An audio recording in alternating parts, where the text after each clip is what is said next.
Alright, so let's get started here. Also, I gotta fix this right here.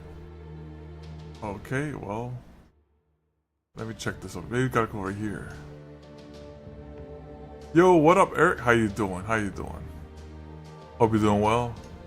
I am just in the process here, looking at my chat window. Is kind of strange. Let me try to bring it up here. I'm doing well. I'm doing well.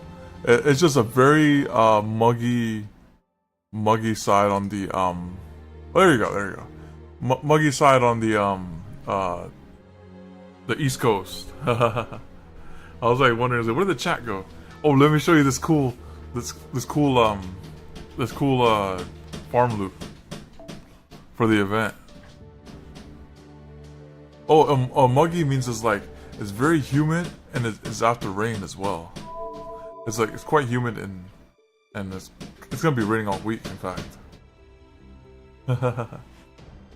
Chat ran away. Yeah, they was like, hold up, it's good. I got a new setup now. I got like the screens across the thing. Now we're good though. Now we're good. All right, let me show you this real quick before we get started on the story.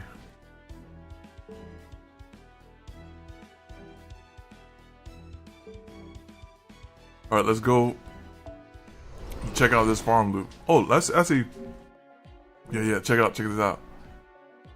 30C, kind of humid. Okay, over here is extremely humid, extremely. So here we go. This 91. I'll show you this one. All right, we're gonna use Castoria here. So this is the one I did. This is how I did it. I did it with Castoria, comma, Lady Avalon, and Akko. Turn this up in my headphones just a bit. There we go. Alright, you're gonna like this one. So this is how it goes. So I go here into here. I was like, because people were telling me it's double Castoria. So I ain't got that, but I got this though. And you go here. Go here. And then you swap her out with Akko. This worked? Yeah! Swap her out with Akko. Then you give... Did I tap her by accident? Oh no, never mind. This is the one that's tapped. Okay. There you go. And then we just do this just for the fun of it. That part's not necessary, but... And then we do this too. And... Well, so this only worked because of Lady Avalon. This extra 11% that she gives is critical.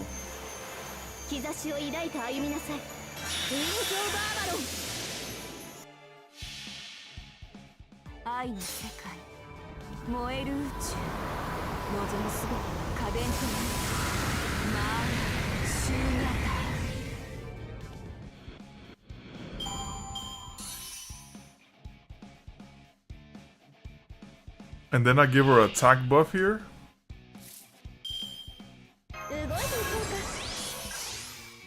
And she can use this. This is fine.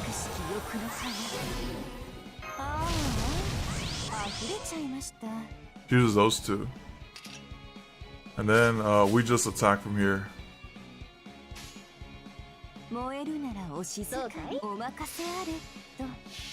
This is like 700k.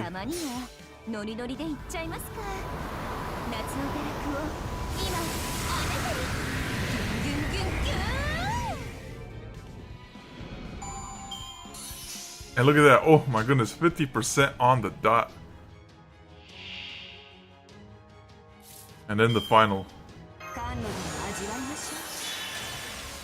With an attack buff. And then we do the stunner right here. But unfortunately I come up short here. Just a bit, but that's okay. So I'm gonna go... This doesn't 3-turn kill, but it goes 4 though. So I go here.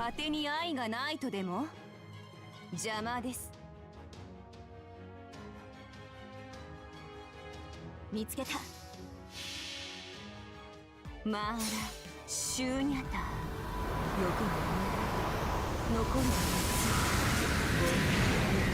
夏聖願だ断撃してくださいこれくらいやれるわ And then you just hope you get Kama and then just win.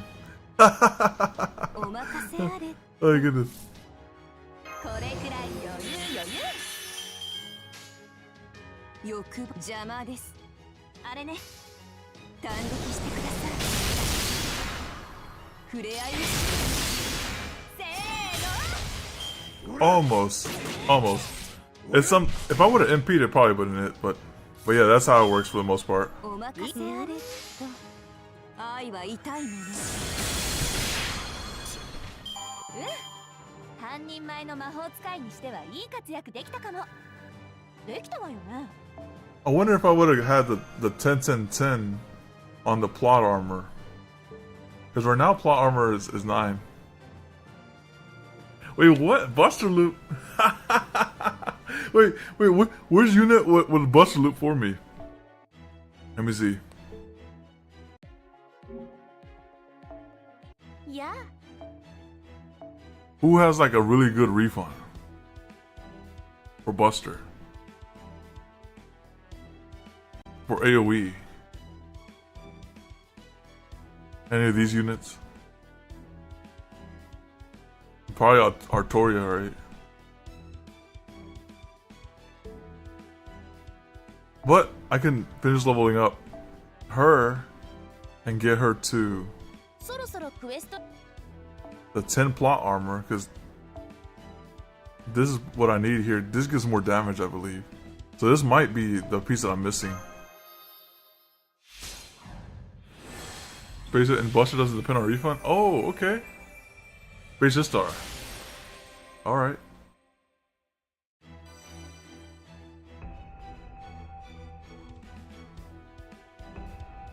Okay. Okay, I'll definitely consider those.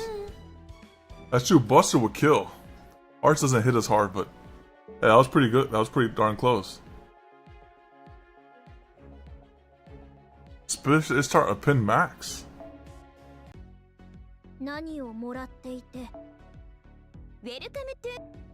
I'm like close to the max. Oh, I did the max. That was the max right there.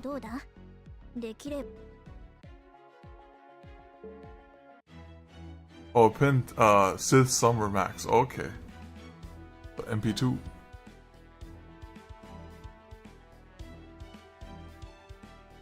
Alright, let's go out there.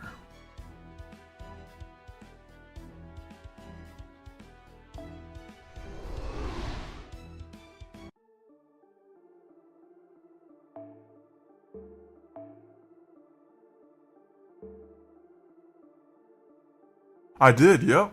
I used MLB CE on that one. I used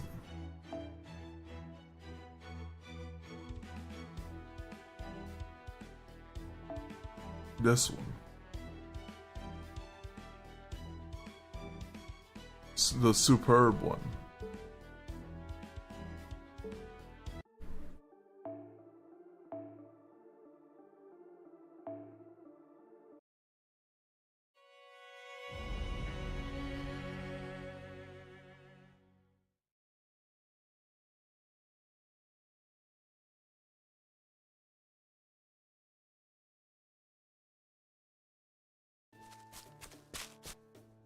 Percival, we're back.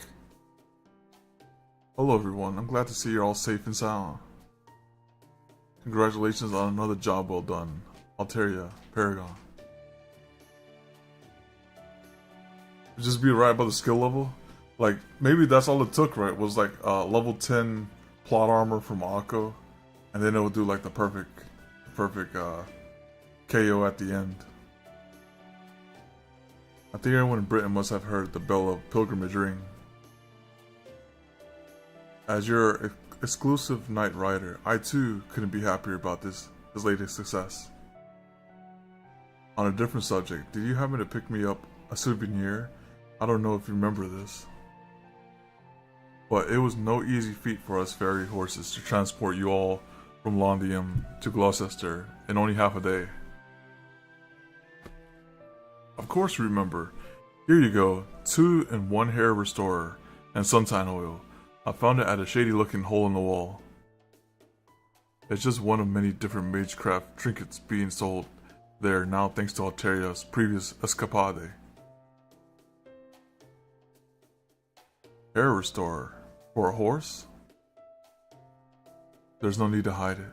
I already know you're a fashionable fairy who cares a great deal about his appearance. Be honest, aren't you itching to change your look now that Alteria's done the same? You're a great fairy, Oberon. A shady looking hole in the wall, you say. Sounds like the perfect place to me. Alright, now that Regila's spirits have been lifted, what say we head back to London? Next on our list is Oxford's Bell. Once we ring that, this war will be really kick into high gear. Actually, there's something else we should take care of first.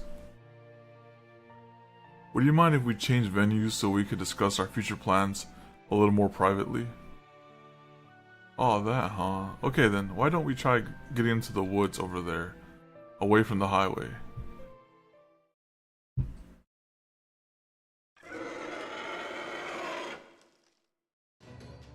Dang, sorry about that. I had no idea the forest was actually a Moor's nest. Please stand back, fairies. The Round Table army will handle this. No need to worry about us. Those Moors won't be able to do so much as touch me. I am Regirbit, the fairy steed of flame. See for yourself how my body burns. Come, Sir Percival. Come, Lady Gareth.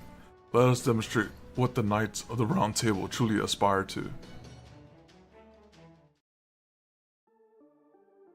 Gareth is like, what is this arrogance? Alright, let's see. So it's limited.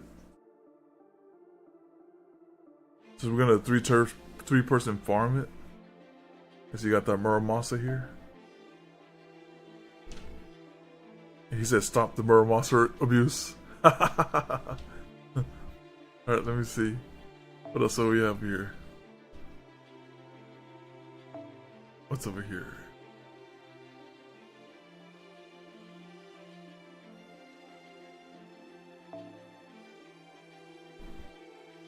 We use Britomart for fun.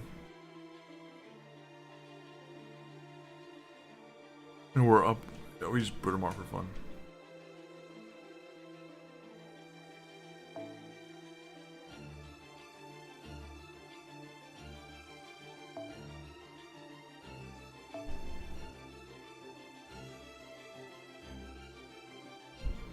Oh well, we're definitely not fighting with those guys. We're fighting with our main units here.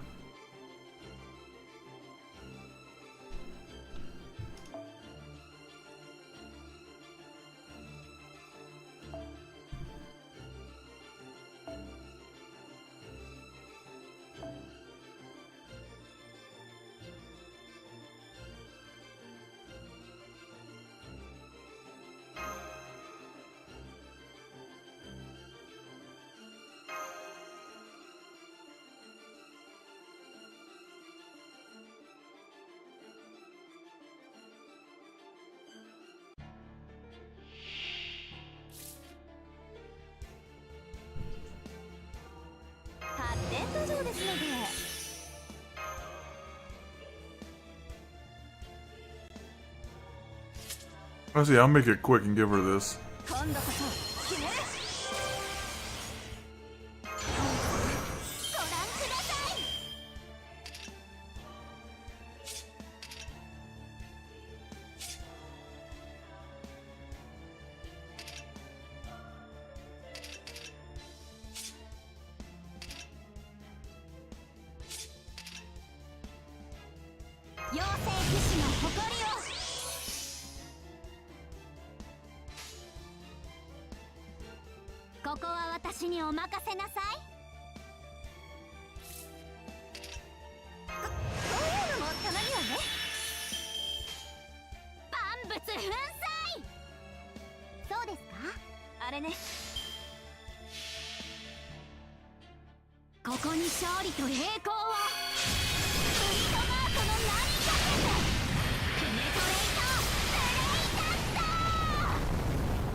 でして行きます。見つけた。止めて。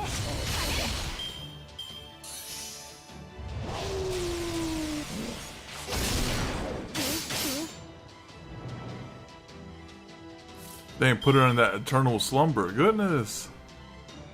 Alright, cool.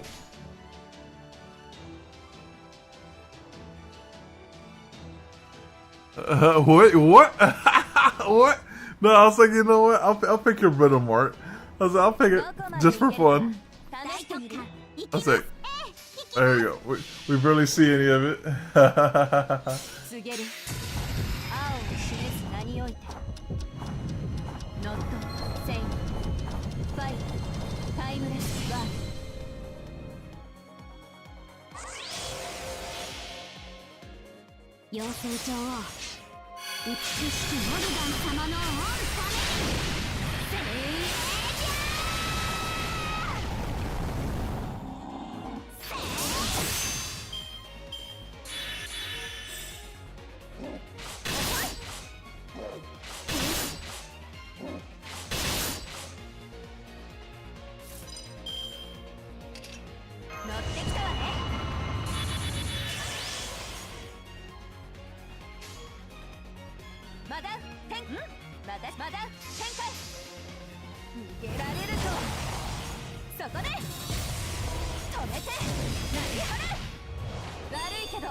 So, as I was saying, I was actually thinking of ringing a different bell, a pilgrimage next.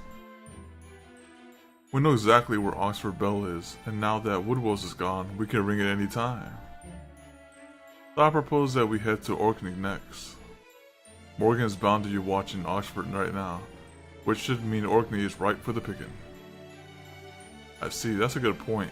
We will have to make our way to Orkney eventually after all. And since none of the Queen's troops have been deployed there, now would be to be our best chance. Unfortunately, it's not quite that simple. The Queen will send her army after us the moment we head to Orkney, say nothing of Knocknarabi's army in the north. So I think it would be safer to advance the Round Table army up near Camelot than have some troops protect us on the way to Orkney.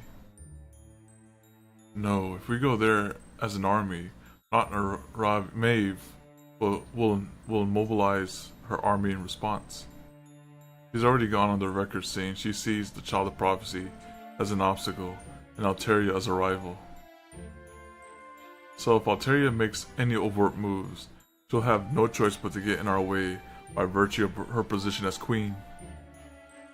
But we really don't want to fight the Northern Fairies unless we absolutely have to. We need them on our side, fighting Morgan instead. Right, Percival? Alteria? Right. We would like nothing more than to form an alliance with the Northern Fairies. Not as allies in the fight against the Queen, but as fellow citizens of Britain. We tried sending messengers to Maeve several times, but unfortunately, she won't even give us the time of day. I mean, Maeve does hate humans. I actually don't know if I'd say hate so as much as... Well, never mind. That doesn't matter now. Anyway, I agree with Da Vinci. I think the fourth bell I ring should be Orkney's. Once I do that, we can stop by Knocknarabi's camp on the way home. She should be willing to negotiate with us now. Yeah, you're the child of prophecy in both name and deed now. The Chocolate Queen can't afford to ignore you anymore. Okay, then the question is, how do we get to Orkney without anyone finding out? What if we went through the Lake District? It's a marshland in northwestern Britain and constantly mired in fog. The terrain is much too treacherous for an army to cross. It's full of moors too. Both Maeve's army and the royal army always keep their distance. It would be a much more dangerous route than taking the highway, but sounds like a good idea to me. Let's do it. We only got so many people with us. We'd be better off dodging moors than an army. I guess that's true. What do you think, Paragon? I trust Da Vinci. I see, then I guess that's that. Personally, I don't think splitting off from our army is a good idea, but I guess you guys are used to moving about as a small, elite unit. For a team with your skills, the Lake District shouldn't be much of a problem. Good luck. I'll be rooting for you. Huh. You're not coming with us, Oberon? Of course not. The Round Table army is in the middle of a rapid growth period. Someone has to stay and keep an eye on them. Powering up the Child of Prophecy with the Bells of Pilgrimage is important, of course, but so is improving our army. Percival, I'd like you to come along with the command the Round Table army too, so we can secure Oxford's bell. I'll leave Longnium a little thinly guarded, but if we can occupy Oxford, we arguably won't need it anymore. And once that happens, the Queen's army won't have any more reason to attack there. Then it's settled. Alteria, Paragon, Mermasa, Da Vinci, Gareth, Habitrot. It's like they're going to... We'll set out for Orkney's Bell by the way of the Lake District. Redrabic, would you be willing to help them? I can certainly take them as far as the edge of the Lake District, but I won't be able to bring the wagon in there. So once I've seen all of you off, I'll lay low in Edinburgh and pretend to be wandering knight. You'll be stopping by Edinburgh on your way back from Orkney, right? So I'll rendezvous with you there. That sounds perfect. Where have you been hiding all these smarts? For that matter, why were you tolling away as Aurora's secret wagon horse all this time? You could have had a much more prestigious career under Woodwose. Ah, as you can see, I've always had an affinity for the wind, so the Wind Clan city feels like home to me. Didn't you say you were the fairy seen of flame earlier? Alright then, Oberon and I will head back to Londium. Wait, I'm going with you too. I'm sorry, Alteria. I know this is selfish of me, especially after I declared myself the Child of Prophecy's #1 knight. I know my going back to Londium probably won't make that much of a difference, but I can still help there, and I just can't leave its people to fend for themselves. Of course, Gareth. You have nothing to apologize for. I think it's great that you found somewhere you belong. Don't worry about me. With Paragon, Da Vinci, and Muramasa, I'll be just fine. Sure, I'll miss having you around, but it won't be long before we'll get to see each other again in Londium, So let's make sure we both gotten stronger by then. You got it. In the meantime, I'll be keeping my ears peeled for the ring of the next bell.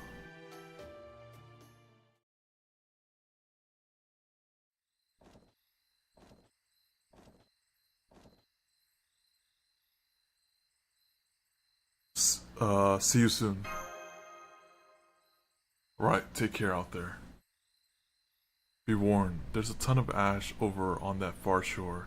It also gets freezing cold out there. And since neither Blanca nor I can cross the ocean, we have no idea what may be going on inside Orkney. Still, whatever you hear won't be as bad as what you had to overcome in the Russian Lostbelt. Oh, and keep an eye on Alteria. The more nonchalant she acts, the more she's tearing up inside. Really?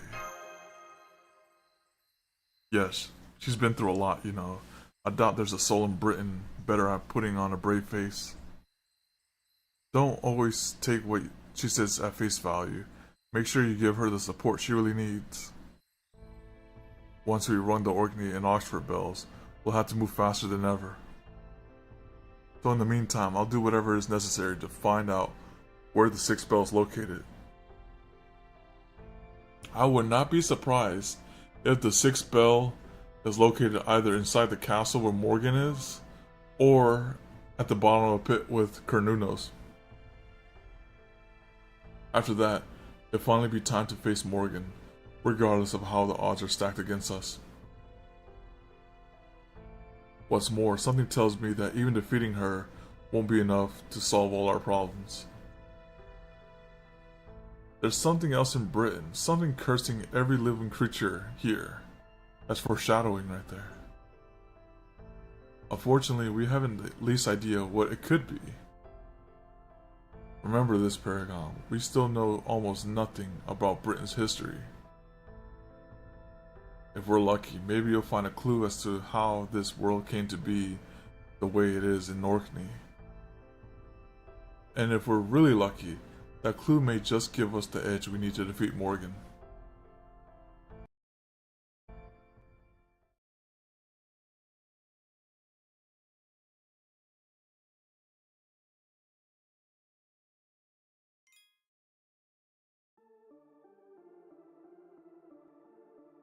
Well, one thing I did forget to type out was the Q here. But let me see. Alright, let me do this right. Whoops. How do I go back?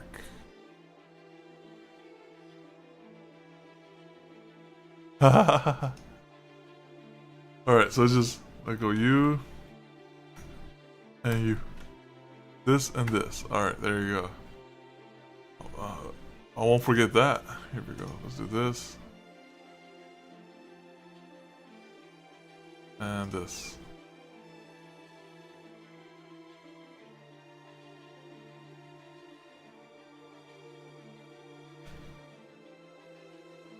Alright, I got that. Let me actually do this too.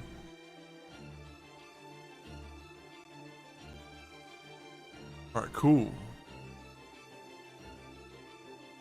Alright, let's see what's up next. Manchester.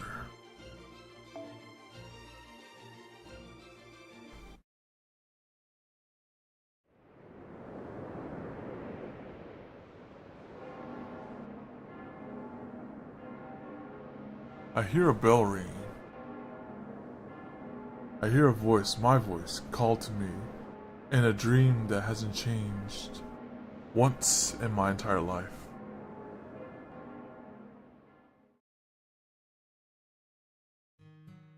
But this is everything we can do for her right now. We think it'll be at least some use. Alright, let's see. Yeah, let's see what you got up here next. So please make sure she gets it, okay? Okay, I will. I think the Child of Prophecy will be thrilled to receive this. Yeah, we think so too. You guys make sure you keep her safe, okay? I didn't really want to accept those gifts. It was all junk. Any upper class fairy who saw it would think it was just a pile of trash. But for those fairies who struggle just to make it through the day.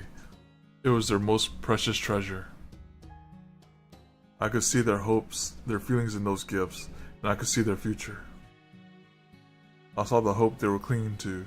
I saw their joy in believing in something warm. I saw them tear up from the sheer gratitude of being alive, no matter how hard life was for them. And I saw how they would probably be gone by the next morning.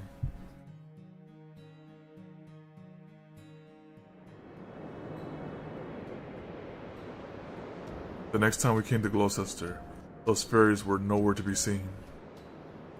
They didn't entrust their hopes to the child of prophecy because they knew they weren't long for this world. They would have loved to live a little longer, but they wanted to help the child of prophecy even more. So they gave me the only treasures they had, their lives.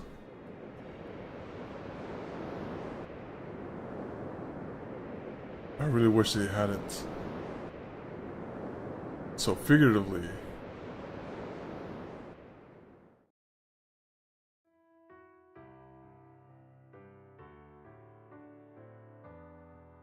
I see a Britain I don't recognize, in a world I know nothing about. I see a young squire standing alone in a town, lit only by the rays of the setting sun. It's me, as a little girl, though raised as a boy. This other Alteria is placing her hand on the sword of selection, even though no one told her to. Britain's destruction is all but certain now. Anyone who would claim its throne is destined to be sacrificial lamb. If you become its king, the people will place all their hopes on your soldiers, asking you to make everything right. If you fail, they'll just be as quick as to curse you, blaming you for everything going wrong. You will gain nothing from this. Truthfully, you'll only be making life harder for yourself. A lone mage with a kind face stands behind her, encouraging her not to go through with this. You should think long and hard before you make your choice. Once you draw that sword, you'll never be able to go back to an ordinary human life. Yeah, think about it. No, there's nothing to think about. This doesn't make any sense. The world ending is everyone's problem to solve. If it's going to end, it should end with everyone's cursing each other equally. So why? Why are you? I saw a great many people smiling. I don't think that was a mistake.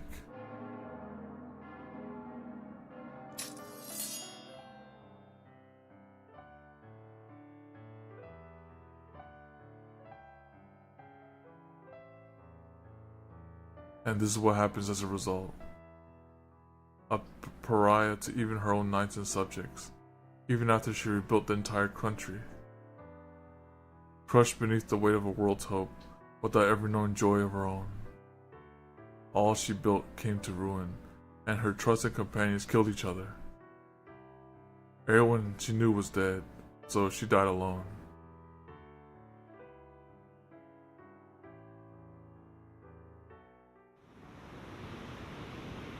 Is this some kind of joke? It's not funny, it's just cruel. How could you just use her to get what you wanted, and then ignore her forever?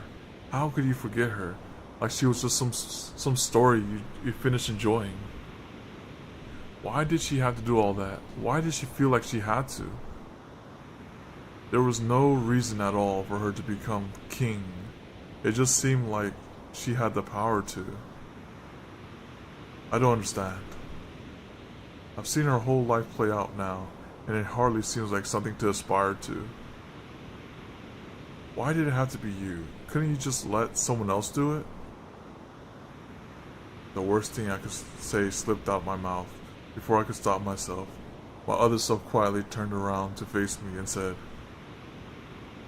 "Perhaps I do think there may have been someone else suitable for this role."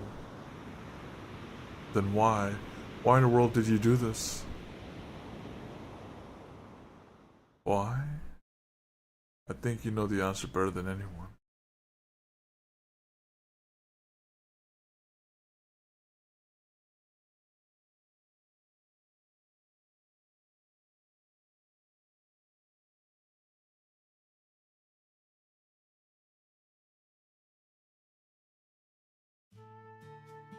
We've been heading north on the highway all night. It's almost noon now. At this pace, we should arrive at the entrance to the Lake District by nightfall. Just please remember that we'll be parting ways temporarily once we get there. Oh, right about that. I was actually hoping we could tweak our plans a little, and you could head west from here. That's the way to Manchester, right? I want to stop by there before the Lake District. Manchester? As in Vargas' domain? Are you sure about this, Paragon? I'm on board, yes. Ah, you're a dog person too. What about you, Muramasa? What? Is it really that surprising? I just assumed you worked that out with Da Vinci said she wanted to go to Orkney. Well, I didn't, okay? What about you, Habertrot? Did you know? Me? Da Vinci talked to me about it before we got it on the wagon. Yeah, no one told her. She wanted to know if I'd mind stopping her there before Orkney. So even you already knew about this, have you, Cat? But I'm supposed to be the leader. Oh goodness.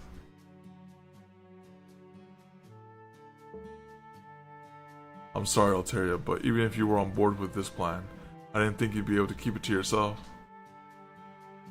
Vargas is still technically one of the Queen's Tamlin, so I didn't want Percival Oberon to know about this.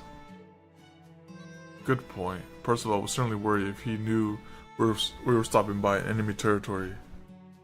And I doubt Oberon would have been happy about it either, since she burned down his forest. Oberon's like, hold up, you guys gonna go see Vargas real quick? I was like, hold on, let me run it back with her real quick. Manchester's a nice place. It's very unlike Oxford, which has been getting more modernized with its restaurants. It's still idyllic fairy town, like you see in the story. Fighting may be against the rules in Gloucester, but Manchester doesn't need to ban fighting. The whole town despises it, you see. Really? Even though survival of the fittest is the law of the land there. Ah, don't worry. Vargas' take on survival of the fittest isn't quite what you're thinking. You'll see when we get there. Alright then, Manchester it is. Trust me, it's a lovely place full of peaceful wildlife. There won't be any fighting there whatsoever. I give you the Regibit guarantee. Haven't had such a clear red flag in a while. Is it no fighting in Manchester? Manchester Main Street.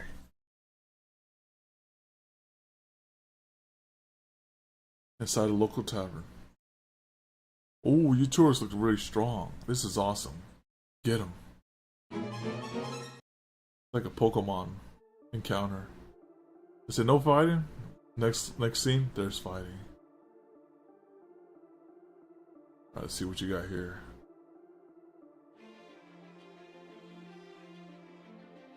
Alright, this is one.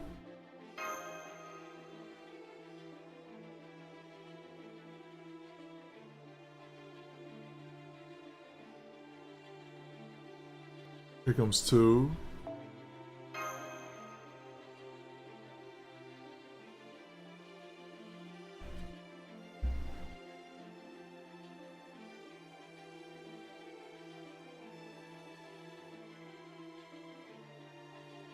And then here comes three.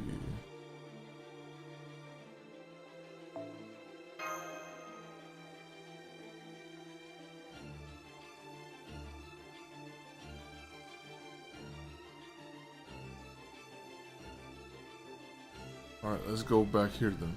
So it wants a rider. So we're gonna pick.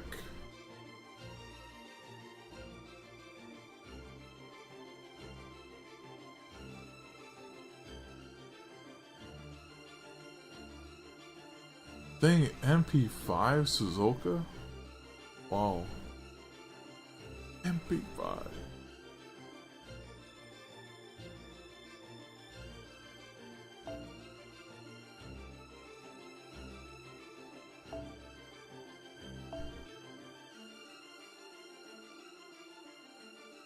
Bring you here, bring you there.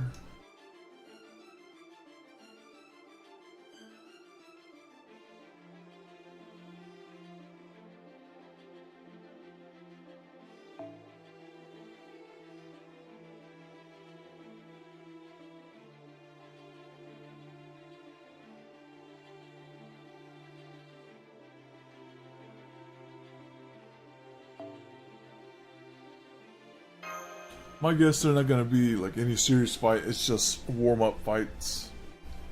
We'll just use this.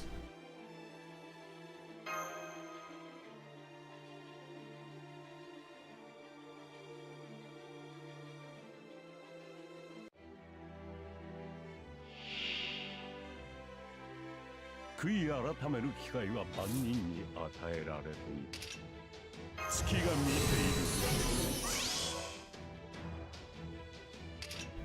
キラキラしてる。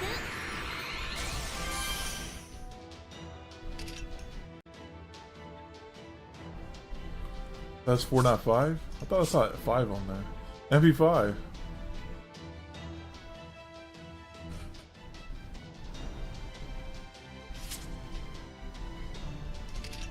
この輝きは夏の躍動。この日差しこそ私の魅力。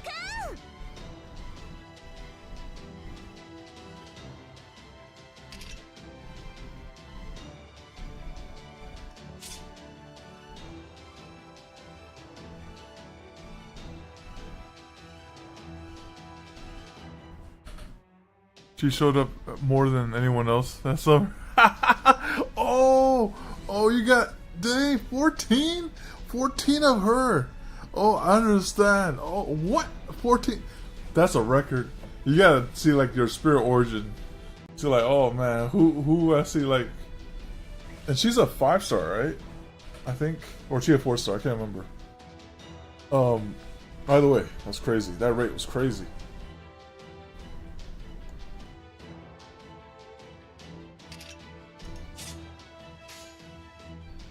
Yo no yo ni zaigou wa yoroshii. Ii kikai da. Kutsu, kuno, shi o kuyo hebi. Ikiru kate, kugaru maki ni tsuroi tamae. Zaji ga anie. Oh, you're hearing the train right now. Oh, he's picking up the train.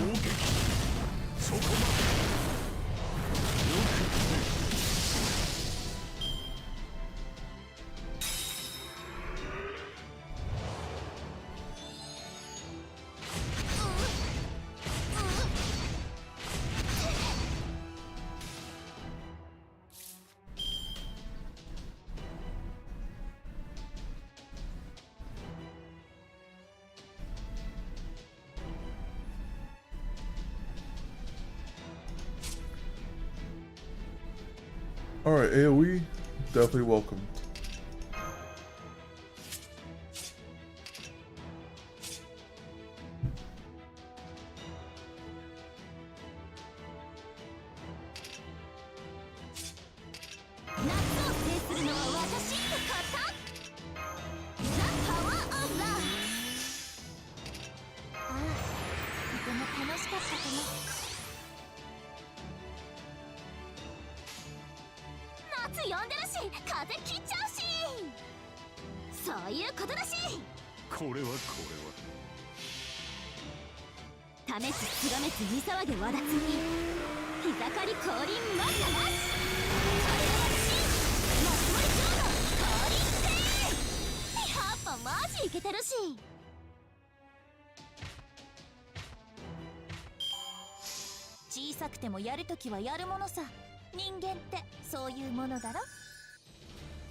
Going through the nose quite quickly now.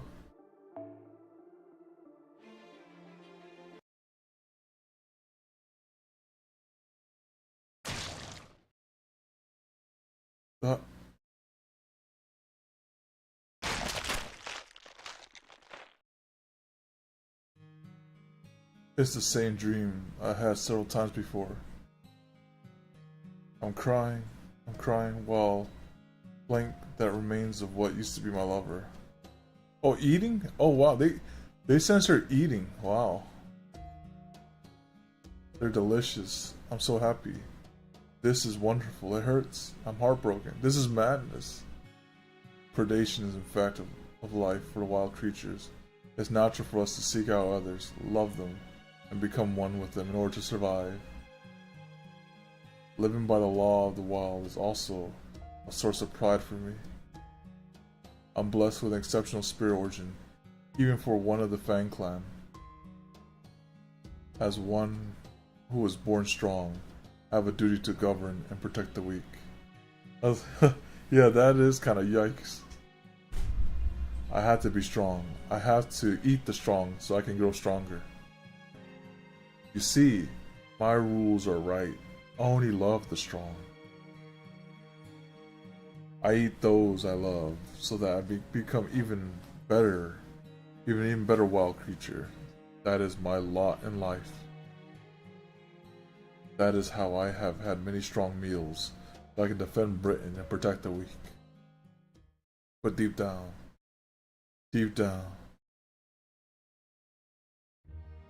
having another good cry, Vargas? Why don't you come here? You don't have to stop crying. Just tell me what happened today. Did something painful happen? Something sad? Did it happen to you while you smiled? Did it happen to someone else while you got upset? Whatever it was, please tell me. I want to know how you feel. It's okay, I promise I'll never stop liking you, no matter how embarrassing it may have been. His body seemed as though it could fall apart at any moment. He could barely speak above a whisper. He was the weakest creature I've ever known, yet he helped me tremendously while I was on the verge of a breakdown. Yep, still love her? You still love her?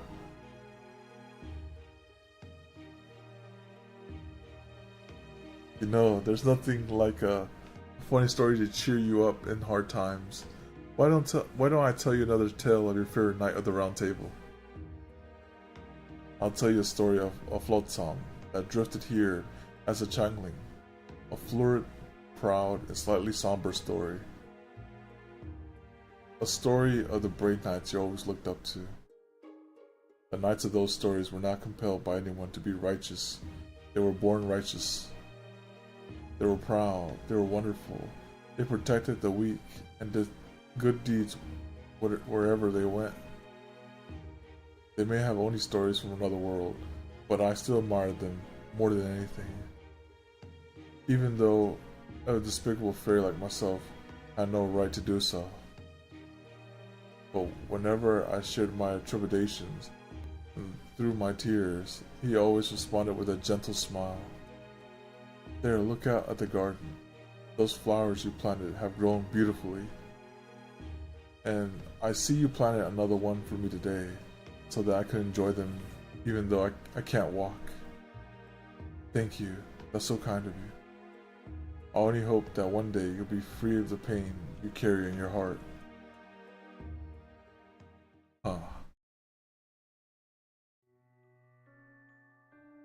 That's right.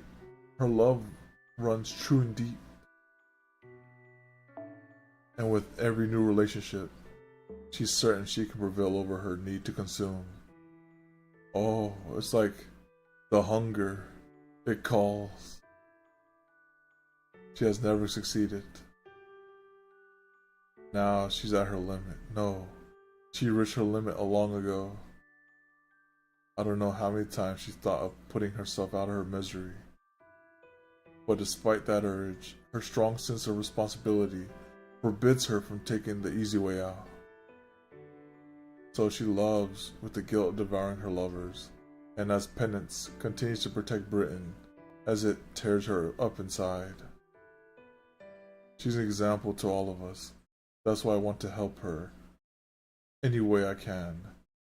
I had to see, now that I know her backstory, I gotta look at the Valentine's event to see what she says. When you give her that gift or the special chocolate.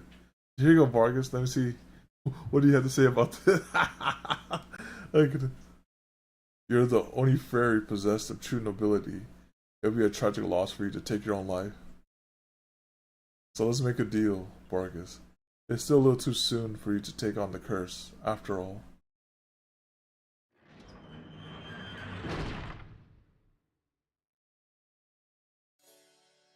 Sorry, so sorry. I really am sorry about that, everyone. I hope you can forgive them. I promise I'll give those idiots a stern look talking to later, so this sort of thing doesn't happen again. They're very susceptible to trends, you see, and well, you know how they're talking about Camelot's preparing for war these days, right? That made them want to have a pretend war of their own. They were satisfied with board games up until you walked in, but... well, come on, those fairies and the humans just look so strong. I knew it'd be a blast to fight them. Don't be daft. Have you forgotten that Lady Vargas is back right now? If you lots ever get someone killed, and she finds out about it, she'll have your heads and mine. You ought to be thanking your lucky stars that these people are so strong and understanding. Also, no more alcohol for you until I say so. Ah, oh, come on, don't be like that. I can't go back to not drinking human alcohol now that I know how good it is.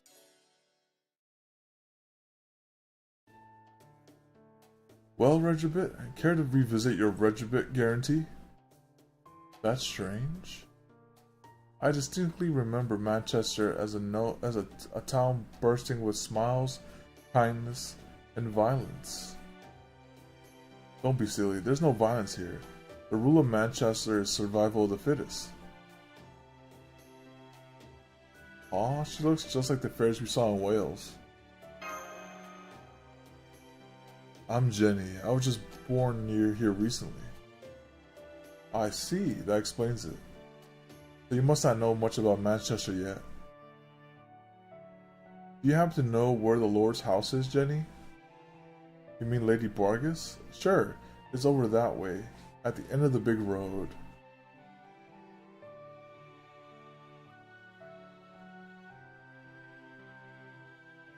Oh yeah, I see it now. Looks like it's a big mansion with a beautiful garden. Anyway, I thought Manchester was a Fang Clan town, but I guess it has fairies like you too. Are there Earth Clans fairy here as well? I'm not sure. I haven't seen many Earth fairies. There's a lot of humans here, though. It's about half fairies, half human. Really? So far, I've only seen fairies walking around. Are there really that many humans here too? Of course, it's survival of the fittest here, so the strong have to protect the weak. I know because I'm one of the ones being protected. Lady Vargas might be strict, but she's also really kind and really funny. So that's how she defines the survival of the fittest. Aw, now I get it. Yeah, because it used to be the stories. Yo, Scorpio, how you doing? So it used to be the stories were that like the strong, the weak would let themselves be eaten by the strong. That's how the story goes. To a Tekken match? Oh, you want the smoke?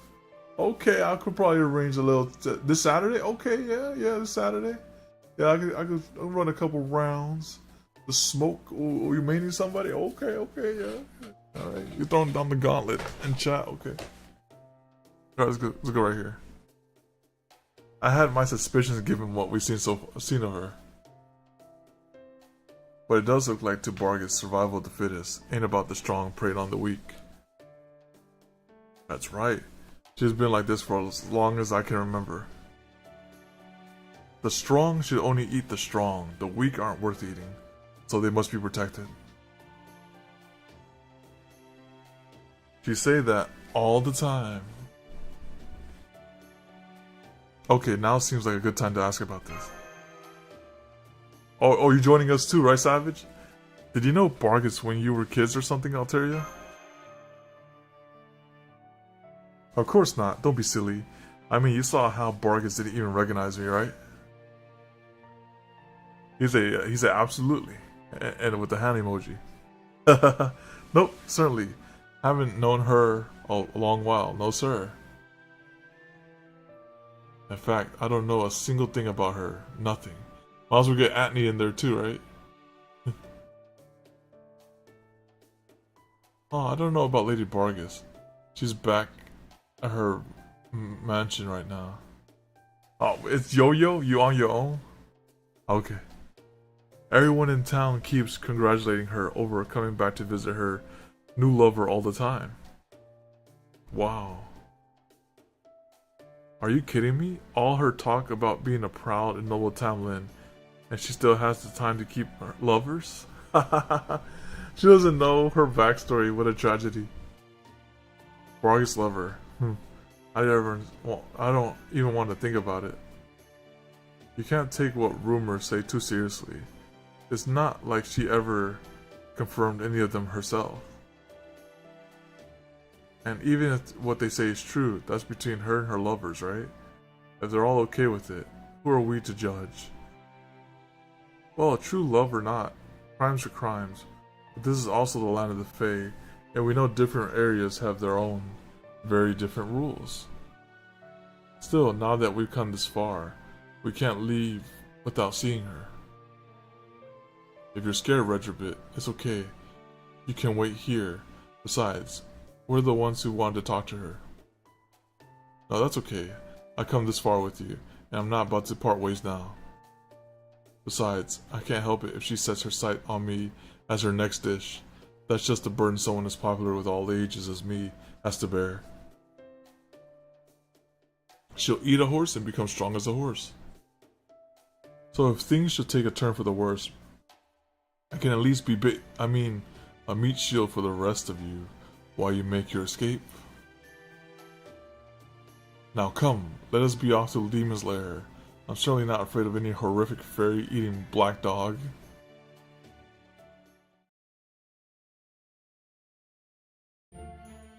Welcome to Manchester, everyone. What a wonderful surprise to see you take me up on my request less than a day after I made it. Oh, she's sparkling, alright. Gorgeous. Who in the world would call such a beautiful lady horrific? I see it now that you are nothing less than a true noble, a true champion. Regibic is like, I'll hold her off, you guys go on ahead. Personally, I, Regibic, feel as though I've just been hung out to dry in the final corner. Thank you for your kind words. May I ask who this Fang Clan fairy is? Don't worry about him, he's just another hapless horse. Happy Cat, would you mind taking Regia outside for a bit? Sure thing, come on Regia, let's go out to the yard. I noticed there was a fun looking sized plaza out there. It's called a Padlock Habitat. There really is nothing like a clan mansion. They really have so many luxuries, even when the owner has no particular plans to use them.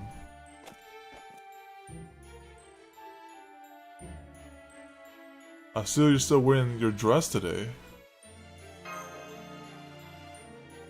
And Vargas we trust. I just got here myself not too long ago, so I haven't had time to change. That's all. That's a nice one right here. Hold up. Oh wait, that's not right. Hold on. It's what was it called? There you go.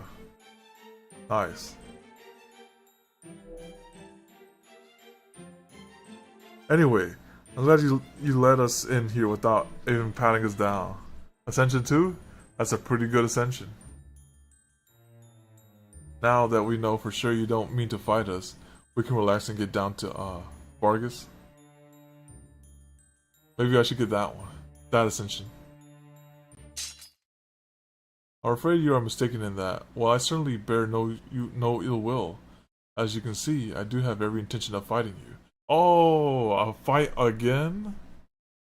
Huh? What's the meaning of this, Vargas? Would you kindly stay out of this? My business is with you. dang. Paragon, Master Caldia, and Leonardo da Vinci, his faithful servant. I know this is unbecoming, but I would like to ask you, with all respect, for a duel. Would you be so kind as to show me your strength once again? I get it, she wants to see for herself how strong Caldia is. Now I see, you want to find out if Caldia can walk the walk before we talk the talk, huh? I gather you won't trust us unless we can prove we're able to beat you without the Child of Prophecy's help? That is true, yes, but more than that, I'm interested in you, Paragon. Oh, she's saying you're looking like a snack, Fujimaru. I want to see just how far a mere human can go against us fairies. No. I'm going to see for myself whether your victories so far have been more than a fluke.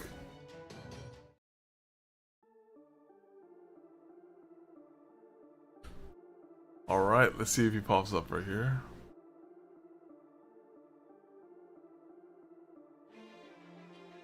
Alright, here comes, this is one.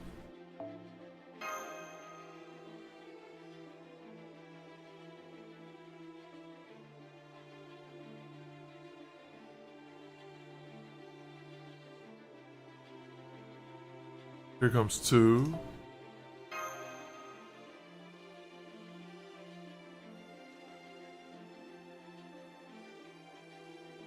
And then here comes number 3.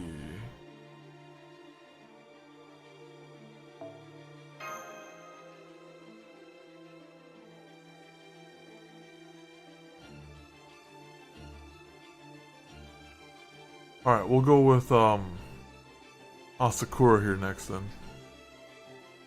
Go right here. I saw his name popped up once. Let's go right down here. That's one.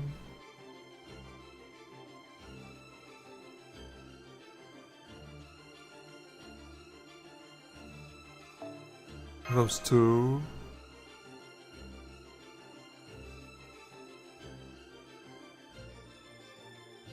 And then here comes, oh, there he is, there he is. Alright, we found him. Alright, so it's just Archer. We're fighting Bargus. I never, what did we do last time to her? We gave her the Super Orion treatment. I was like, listen, you're Godwin reincarnated, we're gonna give you that Super Orion treatment real quick. Let me see what you have in the Berserker style. You have her, what else you got here? Ooh, you have her, okay. Alright, I'll take her. Okay. I also changed the, I want to change this too. Go back to my Mystic. Alright. We're gonna have Endless Defense, Solomon Defense is here. Do that. And just juice her up real quick.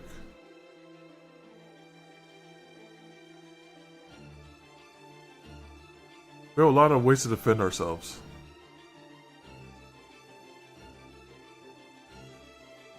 It's gonna be Berserk. Oh, hopefully she doesn't get targeted. So it's three on one. Okay. We got some closers here too. It's not that bad.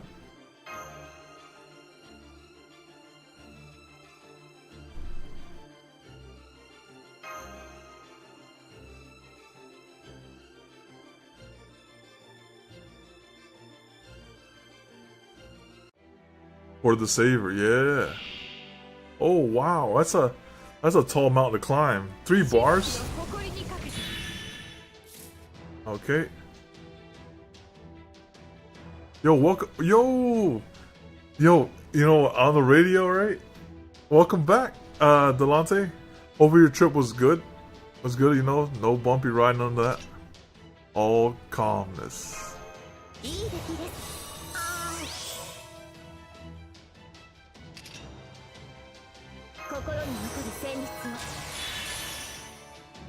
Definitely a good battery.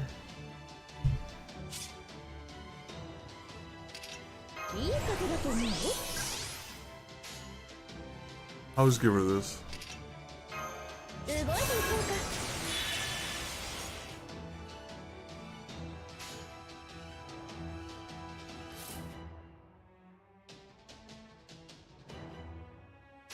Let's just do this 防 triple. 具天下的確かと You're just in time for Bargus too. Well, Bargus loses like round 4. 待ちわびていました。最果ての幼いあなたへ、あなたを信じて、あなたを見上げて、今も私は走っています。胸に宿る星の鼓動、ホープビル・キャメロット、本気で怒らせたわね。オーケストラ、ミストル君、守護者たちへ。 Hope she wins what? Madness. Hold on, we got the first bar, no problem, with the black grill. Oh, that's right. She be sucking up the energy. No. Ooh, I'm glad I did what I did. ネズミ相手とは手加減をしている。潰れなさい。スイッチ。パリはやられない。 Oh my goodness. All right, let's do we have to do this again too. Let me heal. You know what? Since she's giving me, she gives the energy suck. Fuck this. Let me heal her. I'm not gonna get the energy suck like that. It's like I'm gonna use these spells if she's gonna suck it up. Here you go. Nope. Before she gets that. All right, let me go right here.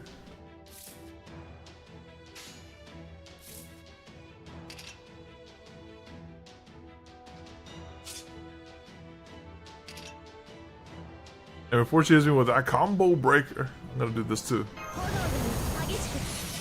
Now I have the double defense. いいでしょう。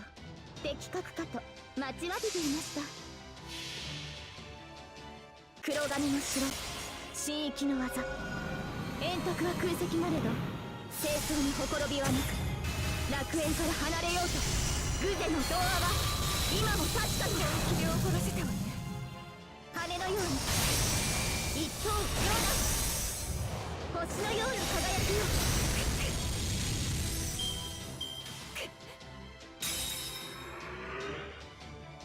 Oh, that's it? Oh man, I wasted a spell for nothing. Okay. Cause we were chilling, no worry whatsoever.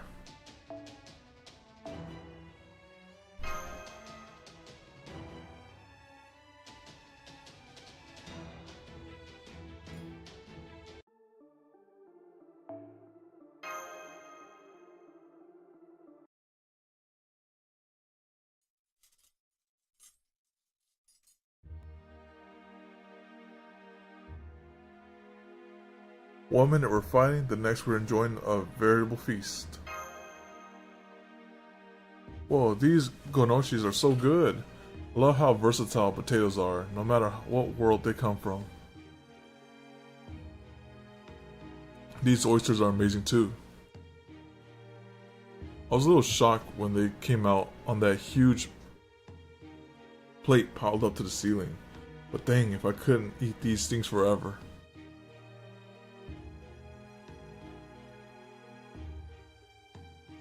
Oh yeah, there was things. I thought maybe they're gonna stop by. I was like, all right, I put out the beacon. All right, I was like, there's pizza here. They come all, you know. I was like, okay. I was like, maybe it's still a convention. Don't let the fancy presentation fool you. It's not nearly as impressive as it looks. Just look at all those meat pies dominating the table. There must be enough here to cover Gareth's entire shield. That makes pretty clear how vain Baggy is. She's obviously trying to break our concentration by overwhelming us with quantity and flourishes. Won't work on me though. It was raining. Understandable. Understandable. So you're not aware that you're taking a bite of a meat pie even as you speak.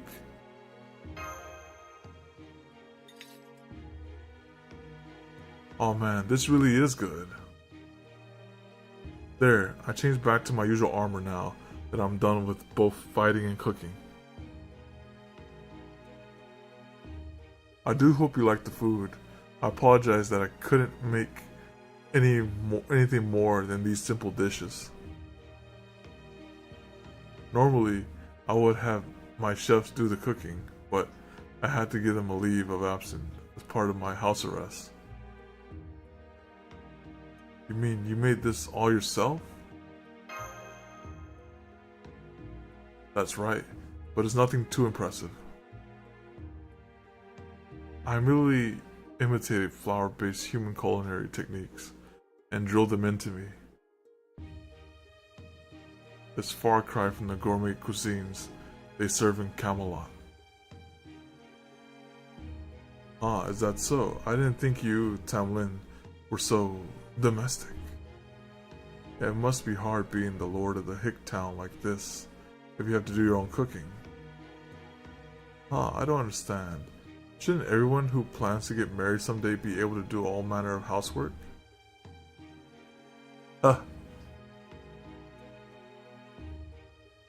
Okay, let's not go down the path any further. Besides, we have other things to talk about. Indeed. Now that we've come this far, I'll be completely frank with you. I want to keep the residents of Britain safe. That is why I pledge my horn to Her Majesty. But Her Majesty does not share that goal. In fact, she is actively working to worsen the great calamity. She cares only for Fairy Britain itself, not the Fae who inhabit it. So here's my proposal to you, Child of Prophecy. If you mean to ring the bells of pilgrimage so that you may truly save Britain, I'm willing to fight for your cause. If need be, I will even rise up against the Queen herself during the Battle of Camelot. That is now sure to come. So you're serious about this, aren't you? I don't mind having you on board, but what about your pride as a knight? You really want to join our side, even after you destroyed the human ranch and burned down the Welsh forest at the Queen's command? That's right. Even if it's too little too late, I still wish to join you. As to my crimes, you're welcome to convene a court-martial after the Battle of Camelot. Rest assured that I'll expect no mercy. I'll accept whatever punishment fits my crimes. But first, I want you to promise me one thing. Paragon, Da Vinci, you have both said it is possible for Fairy Britain's residents to immigrate with proper human history. If that is true, and you two are willing to tolerate fairies living among you, then I would ask that you please give the matter some thought. This reminds me of that DMC show, right? They're like, proper human history has proper error, you know? In that case, you know, because right on this one, in this reality, they're getting their energy drained with that Morgan tax. So it's kind of like that similarity right there. Like, oh yeah, come to proper human history, you can actually breathe. Don't go to the smog. Her Majesty has already told me that our Britain is what is known as a Lostbelt. A world that was meant to disappear to make way for proper human history. I believe it. I have no doubt that the Britain should never have come to exist. That this Britain, okay. What makes you say that, Vargas? You want to protect Britain, right? So why do you think it should never have existed? Aren't those two ideas mutually exclusive? Because we fear the land, this land, every one of us. I suspect you could ask any fairy in the land, and they will give you the same answer. At any rate, under Queen Morgan's reign, every fairy will perish by the end of the year. I naturally have no notion of what our lives would be like under the Child of Prophecy's reign. But if there should be fairies who, under her reign, wish to move outside the world, I hope you would take them in. If worse comes to worse, and this Britain really does disappear, I could ask for nothing more than to have the fairies born here live on in your world. What do you think, Technical Advisor? I think it's a great idea. In fact, I can't come up with a single reason to refuse. The storm border is big enough to hold up to 500 refugees. They would have to live there until we resolve the bleach earth phenomenon, of course. But as long as they're okay with that, they should be able to get us by in the border just fine. Besides, this is exactly what the storm border was designed for. It's a modern day Noah's Ark. While there aren't very many of them, there have been a few vessels like that in proper human history. They served as literal lifeboats to preserve the future of the species they carried. 500 ain't a whole lot compared to the fairy population at large though. You gonna be okay with that, Vargas? She's only gonna take the fittest with her. Yes, saving even a small number is far better than failing to save anyone. As long as you remember this promise, no, my wish, then I will gladly become a filthy turncoat for my cause. For your cause. Of course, I am sure Sir Gawain would think poorly of me for this. However, briefly I use his name. I admit the very idea of betraying one's lord must be unthinkable to him.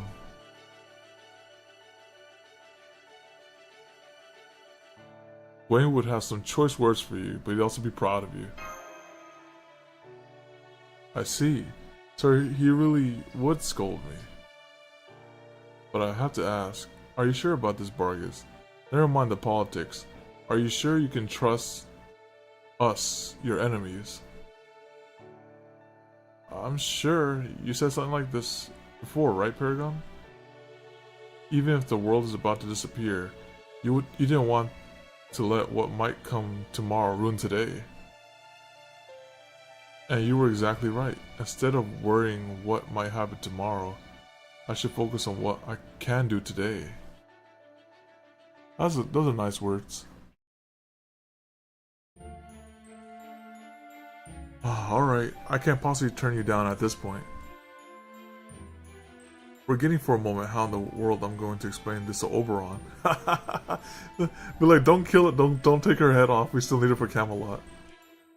Tamlin Vargas, if you really want to help the Child of Prophecy, you can do so in Camelot. Once the fighting there begins, you're to refrain from attacking the Round Table army. That part is absolutely non-negotiable.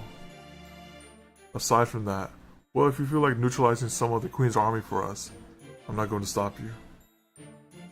Anyway, those are my own instructions. Any thoughts, Vargas? I'm surprised you didn't ask me to open the castle's gates from the inside for you. Did I not say you need not hold back on my behalf? I know, but I just don't trust you enough to rely on you for something so crucial. All you have to do is fight with within your means. We can break down the gates ourselves. Good point. If I were lying, you would generally be in dire straits. If you trust me to open the gates for you, you've made the right choice, but I must admit, I didn't expect you to be so severe. Personally, I don't think it's gonna come to that. By the way, on a much lighter subject, yes, I'm happy to answer any questions you may have. Could you introduce us to your significant other? Dang, straight to the point. Yeah, I'd love to meet them too. We heard all about it in town. They say you come back to Manchester all the time just so you can spend time with your new squeeze. It's not all the time. I just come here as often as I can. Besides, he's not my significant other at all. He's just a human boy I take care of. I only love the strong. I would never even dream of taking a lover as weak, incapable, and devoid of a future as him. You sure about that? They say love is blind for a reason. You could just as well end up falling in love with the last person you suspect. I could? I suppose I shouldn't be surprised that proper human history's culture is so advanced. But I digress. Adonis is very weak. He's been sickly all his life. He's currently recuperating here in my mansion. While he was very excited to meet you when I told him about you, Paragon, I'm afraid he's been struggling with an unrelenting coughing fit recently. And I haven't been able to get him the medicine he needs thanks to the imminent great calamity. So I want to at least let him get all the rest he needs. That said, I would be very grateful if you could come here to meet him after the Battle of Camelot.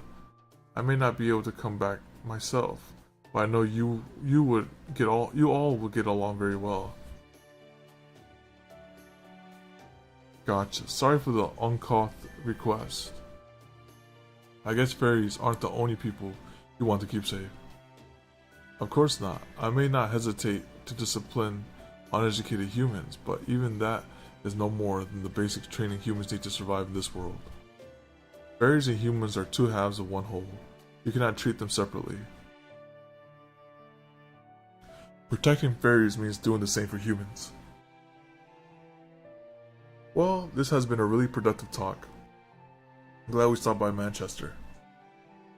I think this has been a good respite for you too, Alteria. You must enjoy getting to talk with an old fairy friend of yours, right?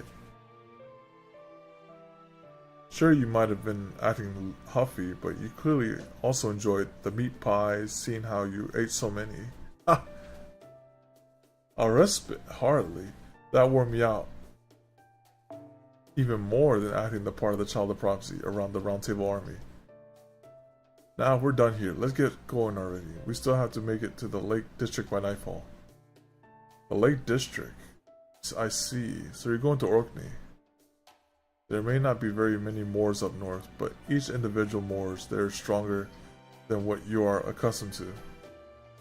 And those in Lake District are especially strong at that. Be careful out there. Now here, I wouldn't be surprised if Oberon put like a bug near the window. So he's like, oh, so you guys recruited Bargus. That's how it is. Got it. See you later then.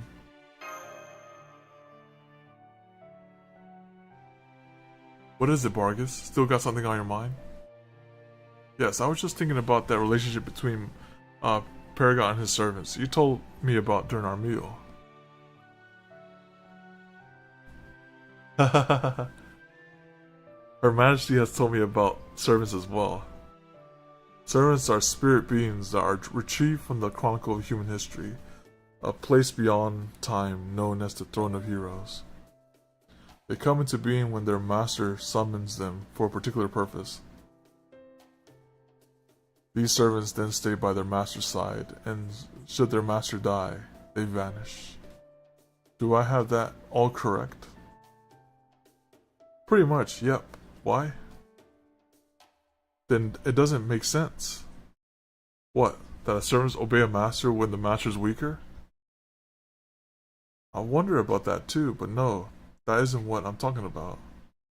I'm talking about Beryl Gut. He claims that Queen Morgan is a servant he summoned himself. But Queen Morgan has never called Beryl Gut her master. And above all, he only came to Fairy Britain a few months ago, while Morgan has been queen for over 2,000 years. That's what doesn't make sense. Her Majesty was alive and well long before this man came along. Unless it is possible to summon a servant version of a currently living person. Honestly, I've been wondering about that too. I can think of one possibility. There have been a few cases where the future forms of heroic spirits with exceptionally complex histories have been summoned in the present day while their original selves were still alive.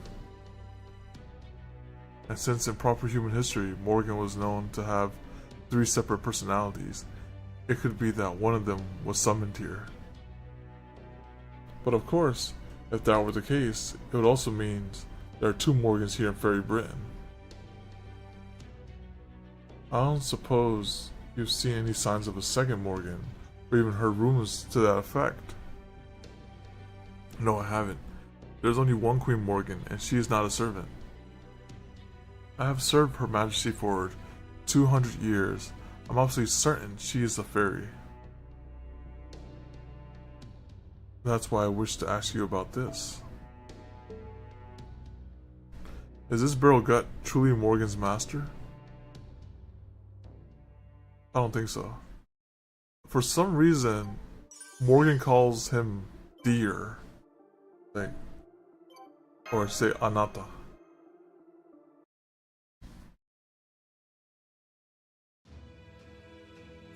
circumstantial change is confirmed. The price has now been paid. I have a proposal for you, the chosen ones. An offer for those of you who were cast aside. If you desire acclamation, then choose rebirth. If you desire indolence, then choose eternal sleep. Alright, this is back when they were getting recruited as the cryptors. It makes no difference to a god. It makes no difference. Well, it sure as shit makes a difference to me whether I live or die.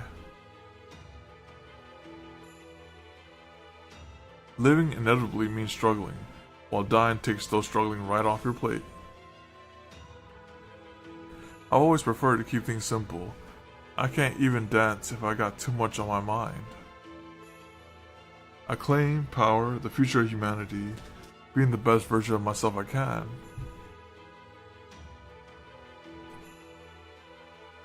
Fact is, I don't care enough about myself to get worked up about any of that. Okay, Mr. Foreign God, I hear you. But before I give you my answer, can you tell me one more thing first? I asked him if there was anything in this world that actually mattered to me. And he answered me without a second thought. Guess that's a god for you.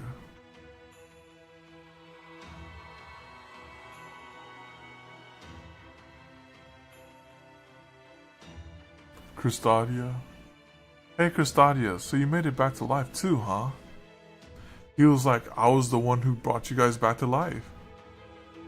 Well hey, that's awesome. I thought I'd be the first one, but I guess I was dead wrong. I mean, we're talking about a foreign god here, right?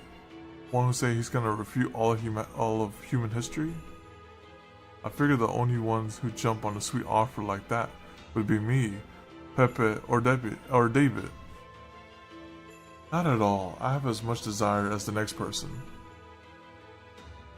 What could be more enticing than the prospect of creating a new human history? You'd have to be mad to refuse.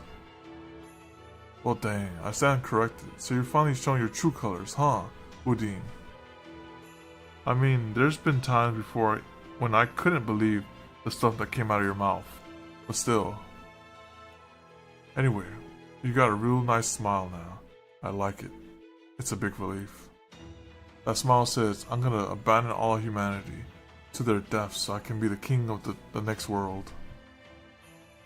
If you were all broken up about this while pretending to be one of the good guys, then I have some serious reservations about sticking with you.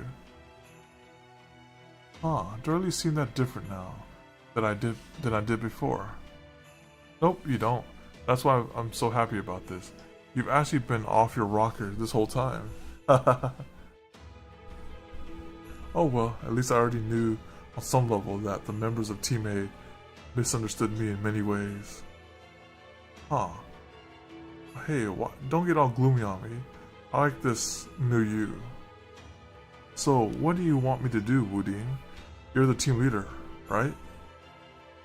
And hey, now I finally get what the whole crypto thing was about. That's right. You're brought into the singularity repair mission for emergency contingencies, weren't you?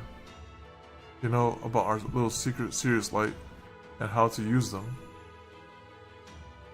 You also know they're designed to deliver the decisive blow to ensure the preservation of humanity.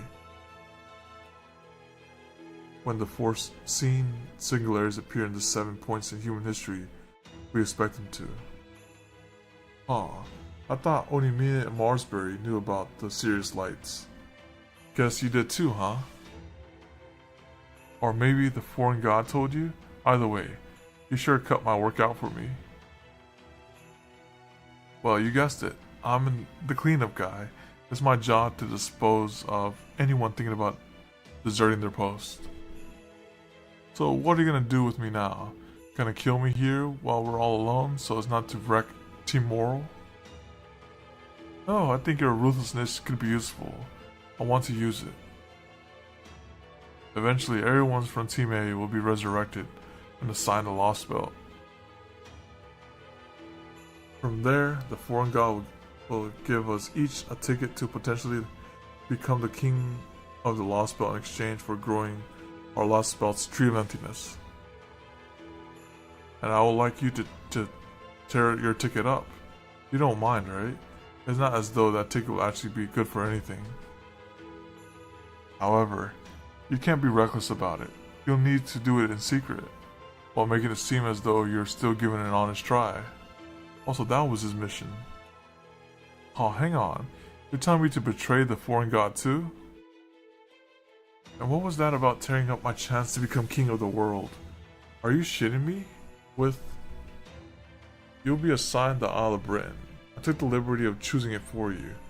I assume you don't mind it being your homeland. And if I do, not even Marsbury was this unilateral about its decision making, you know. I see. Unfortunately, now that I've already brought this up, I can't pretend it never happened. If you refuse, I'm afraid I'll have no choice but to kill you. What? Seriously? So I got no choice in this. Thank you, Beryl. I'm glad we understood one another. You're the only one I can ask to do this. I don't know what that Lostbelt's like, but I do know Britain is crucial to the Magecraft world. There's no telling what could happen if the foreign god were to inhabit something which came from there. It's the one Lostbelt that must be cut down before it can grow to maturity. How you choose to go about it is your business, but basically, you just want me to slack off like I've always done, right? Okay, pal, you got it. Besides, I never had much interest in competing to be a king of the world anyway. This gig's way more up my alley. That said, Wudin, this is still a deal we're making, so I expect you to keep up your end of it too. Once you become the king of the world, you better make dang sure I live up in the lap of luxury, alright?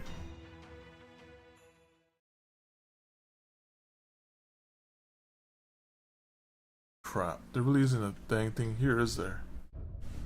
What part of, well, apart from all the phantasmals and fairies, and assorted nasty beasties running around. How's a place like this gonna be any threat to the new human history? I guess even Wudin gets it wrong every now and... No wait, I remember that look on his face. Whatever is here, he was positive it was gonna be a problem. Maybe he knew about something funky going down in London, the rest of us didn't. Oh well, no sweat off my back. That just makes my job even easier. Now I can take care of the Tree of Emptiness without anyone getting in my way. Speaking of which, I should probably go about summoning my servant. Thanks for making sure each cryptid could summon at least one servant, Marsbury. I mean, there was the least you could do after inscribing us with something as dangerous as the Seer's Light, but still. Of course, I still don't know exactly what kind of servant I'm gonna get. But I think I can make a pretty good guess. Whoever I summon, my only condition is that they're capable of destroying the world.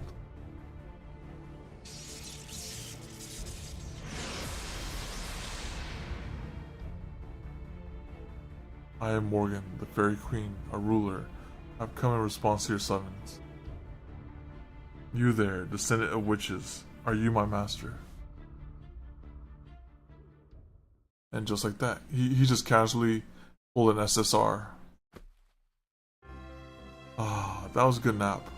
I knew I made the right choice stopping here before heading home to Darlington. Whoops, sorry Queenie. Didn't realize you were still hard at work on the throne all by your lonesome. Still, don't you think it's time you chilled out just a bit, Morgan? The Tree of Emptiness is dead. Crystali was our biggest enemy, and we defeated him too. The foreign god never got a hold of the spirit origin she wanted, and she will never know. There's nothing for us to be afraid of. We've practically already won. So why not just relax? It's not like the Chaldea or the Child of Prophecy are any threat to you, right? That's a 5-star. Yeah, exactly. He had the boosted rates.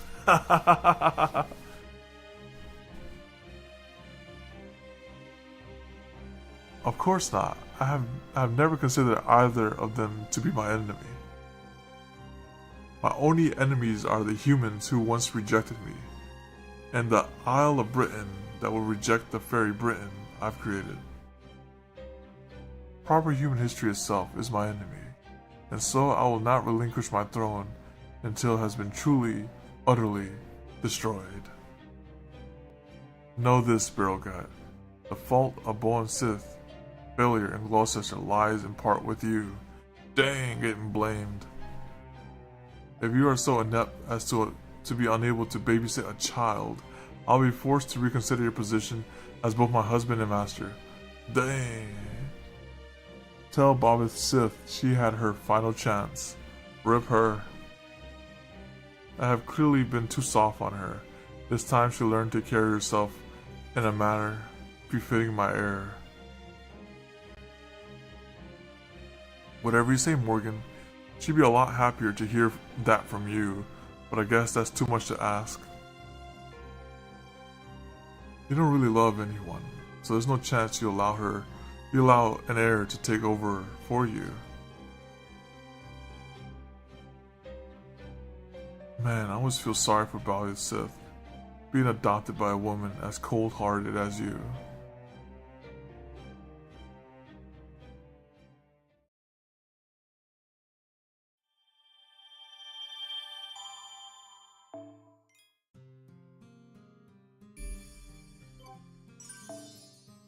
Alright, this is just one node. We can do this one node real quick.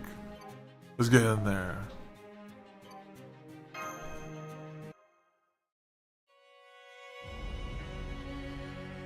The fragment.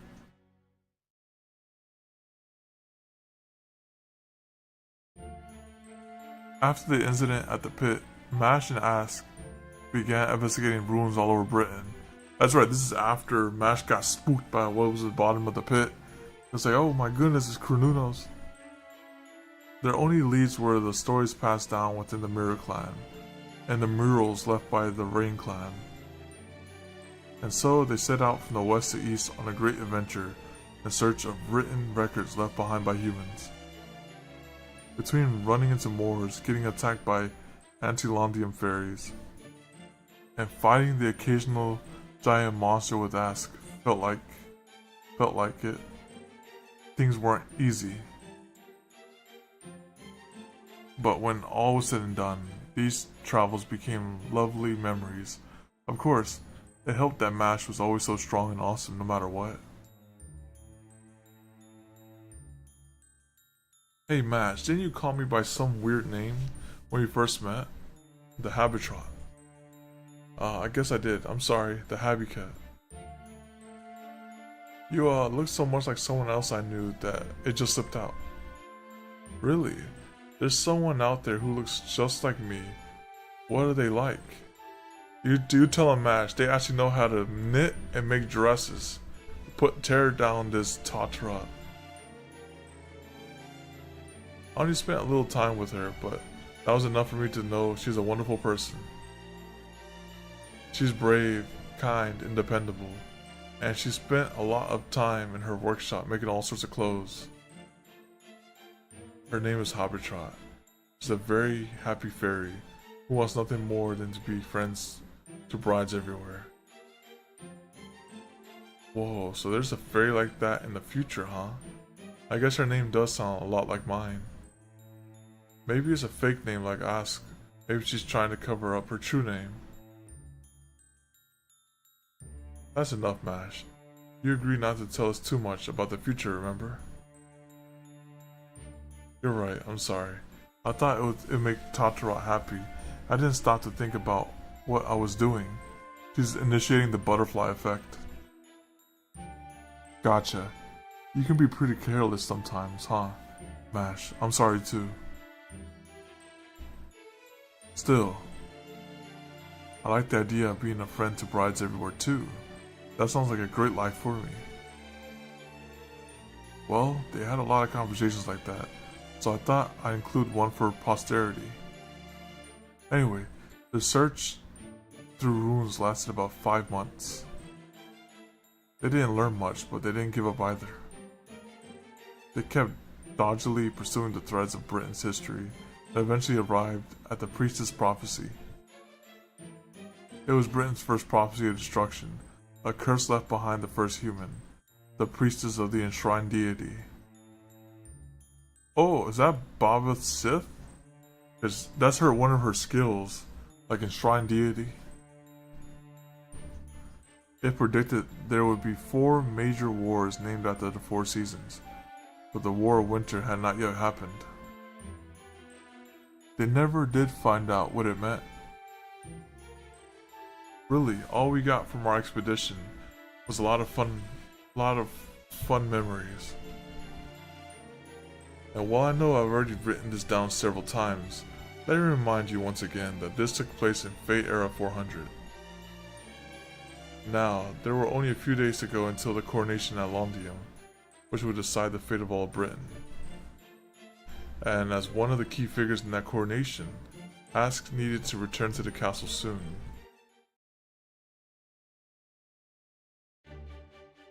There, the needlework's all done. All I have to do now is make the embroidery motifs. I think I'll make a purple rose for Ask, and a blue rose for Mash. Let me see. You did a good job. I have no complaints. You've gone from crybaby to expert. This is why I love handicrafts. Although, I'm not sure about using embroidery for the brooch. Ask's going to be a queen, so she should have something that shines. I think a pattern of beads modeled after the world tree should do the trick. Here, give me that. Let me show you how it's done. Whoa, have you always been that good with your hands, Black Knight? Like some sort of sewing machine.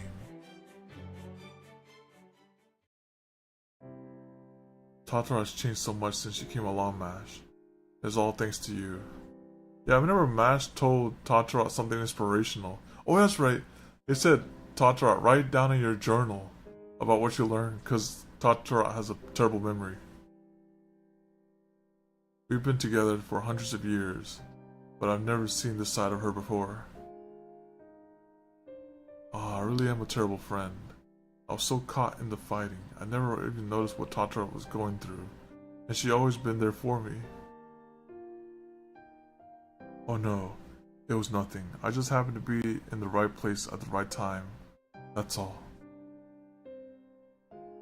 And the only reason Tatra got interested in making clothes in the first place is the upcoming coronation. She said she wanted to make you a gown so pretty that you'd be the fairest fairy in all of Britain. So I'm sure she would have gone on to become a great tailor, even if I never showed up.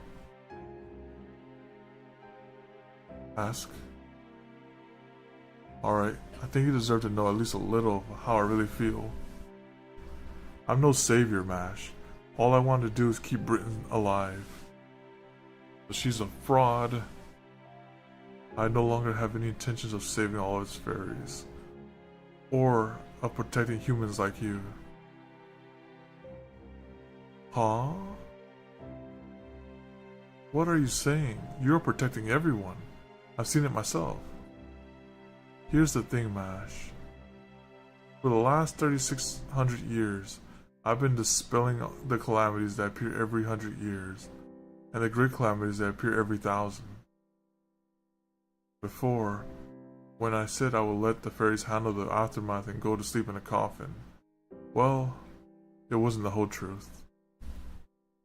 The truth is, every time I saved them from a calamity, the fairies would come after me. I remember when they were talking about earlier about the 3 Morgans. This is one of the Morgans right here. The Ask. There's regular Morgan. There was a Morgan with like the tomboy Morgan. There's Ask, which is another Morgan, and there's Morgan the Berserker.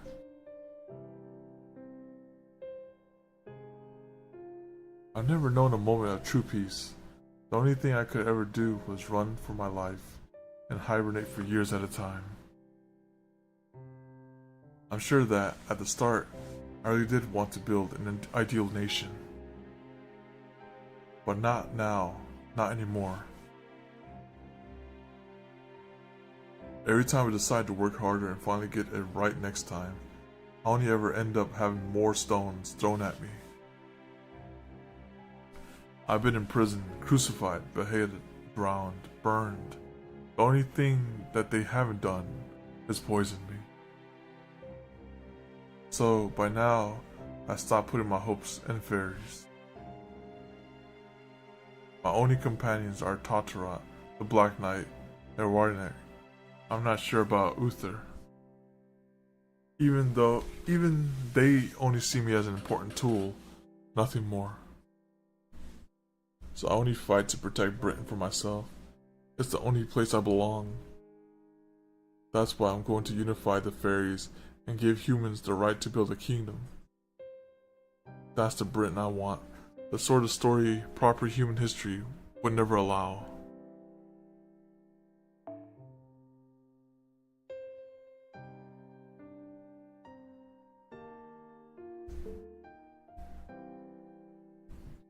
I've never been asked the savior. I'm just asked the witch.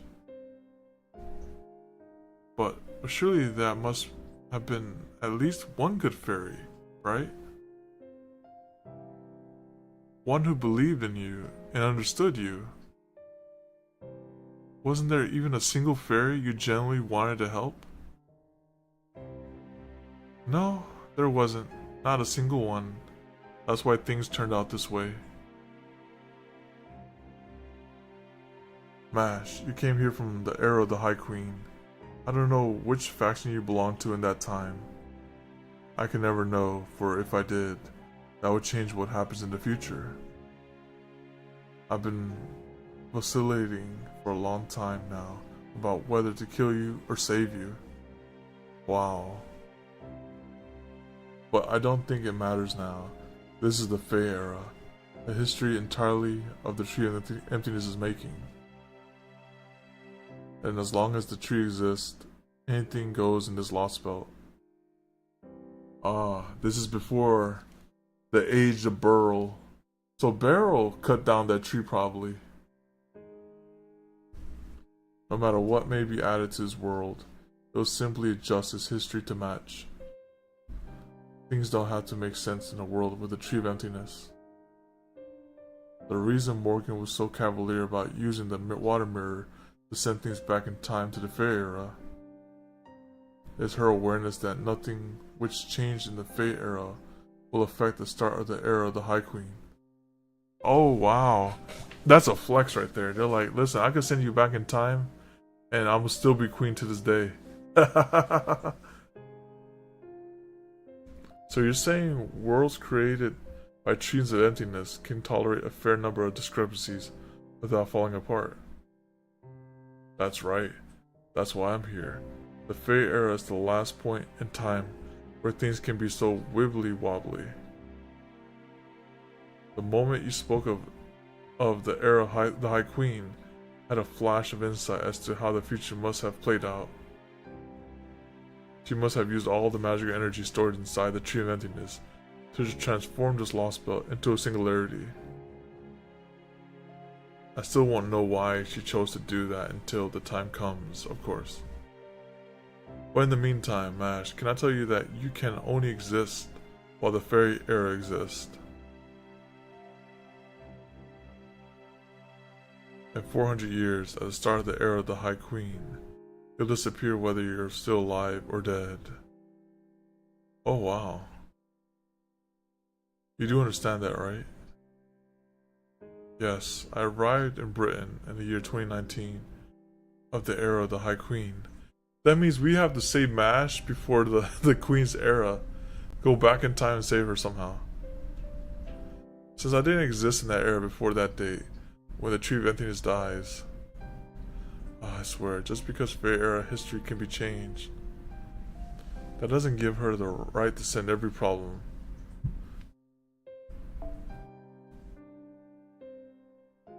That doesn't give her the right to send every problem she can't handle back to the past to let her nature disappear in her. Disappear for her. It's like a hard reset. It's like, I'm gonna send you back when it's a High Queen, then she gets dealt with. And now she started sending servants as well as calamities. Unbelievable. Oh, that makes a lot of sense. So that mirror, that means she just moves the calamity to the past. What? just that's like putting the problem under the rug. It's like we're not gonna deal with it here. Send it to the past. That's just pathetic. It is what it is. So I guess the least I can do is to make things right. Because I'm mixed up in all this too. It's my responsibility to send you back to the future you came from. Can she do that? Are you sure? No, wait. Is that even possible? In a way, yeah. It should work as long as there aren't any historical inconsistencies leading up to the calamity of Norwich in the year 2019 in the era of the High Queen. So how would you feel about hiding out at the farthest edge of the world where no one would ever see you? And then she just hatches in the year 2019, year of the Queen, and then Morgan gets surprised. But wait, I sent you to the past. So I came back from cryostasis or something. Oh my goodness, that next stream is a stream for sure. Let me grab this right here. 夏の風物詩といえば風鈴ですよね。本来は占いに使うものだったそうですが、日本へ伝わった際になんと魔除けとして広まったのだ。優れたマスターには幸運がついて回ると言います。あ、いえ、私が今 We got ordeal called right there. Alright, so let's check out. Let me see what the summon gates we have here. Alright. Alright, we have them, and then we got, oh wow, there's Coin Sky Dark. Alright, Tom Citizen, Benny, okay. They got, alright. The free summon real quick.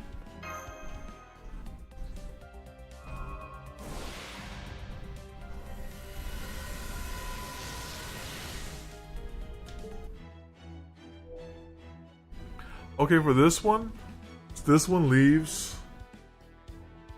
Wait, that says 9? Oh, that's not. No, wait, that's probably like that probably means August instead of. It probably is reversed, you know, like day 9, month 8 or something like that. All right, so let's go over to. I doubt that's here for another month, so let's just roll. I believe that's saying August 9th. All right, so let's go here and do one multi. There's one multi. Go.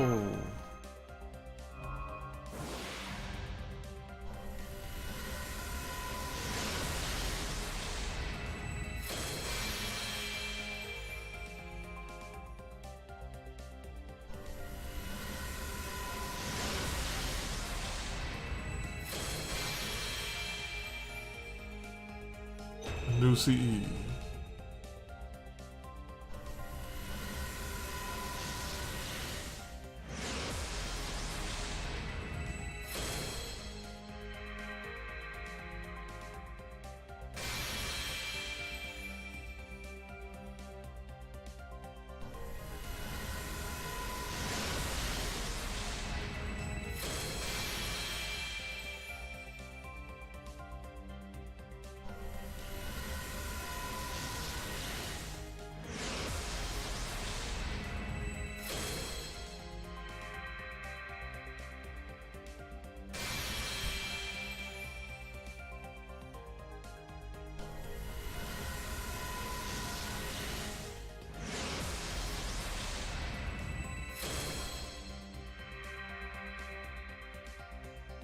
Thank you. I'm going for the summer Tejo, that second. Let's just go for that one. So since we're good on CEs, I was like, you know what? Maybe we do 1 or 2. Yeah. Gold spin.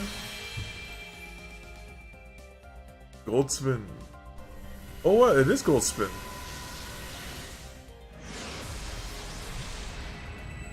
Berserker. Oh, it was Zayu. Oh my goodness, I got trolled. I think that's MP2. He did say gold spin, he didn't say what it was though. Oh my goodness.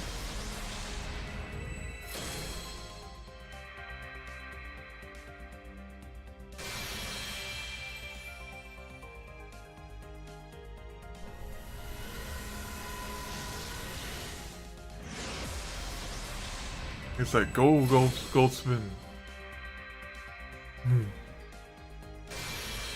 Alright, we'll do one more. We got trolled by that gold spin. One more. Okay, well, let me see what this does. Okay, that's pretty good. It charges up by 2. We definitely got the gold spin.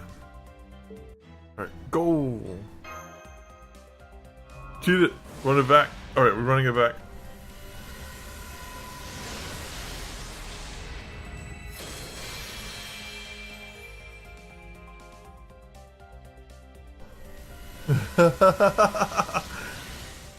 Yo, Christian, you're just in time for the end of the stream. This is just the last multi, and then we're headed on out.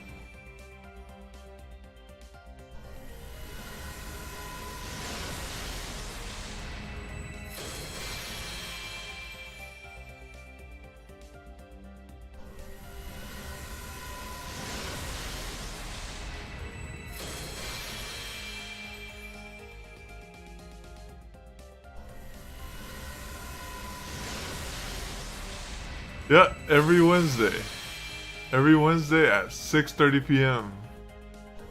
We're here, or at least try to be here. We read for about an hour or 2, and then do it again next week. Next week might be a little longer though. It might be like 2 hours to 2.5. Because looking at the story, it's like a lot. It's a nice little like weekly reading session with the story.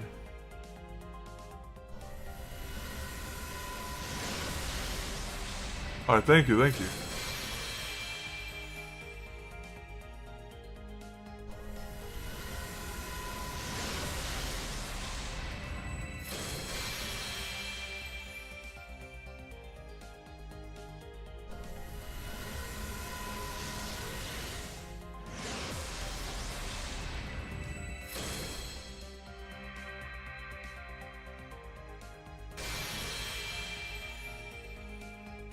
Hope you're doing well.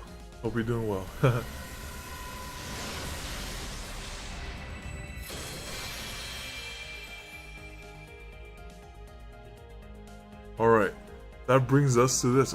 Ended on 222. Alright, let's just grab our AP here. Like that. We gotta deal with that present box soon as well. So, with that being said, that brings us to the end of the stream. I appreciate all y'all coming out, and hopefully, see you next time. Adios. Bye bye.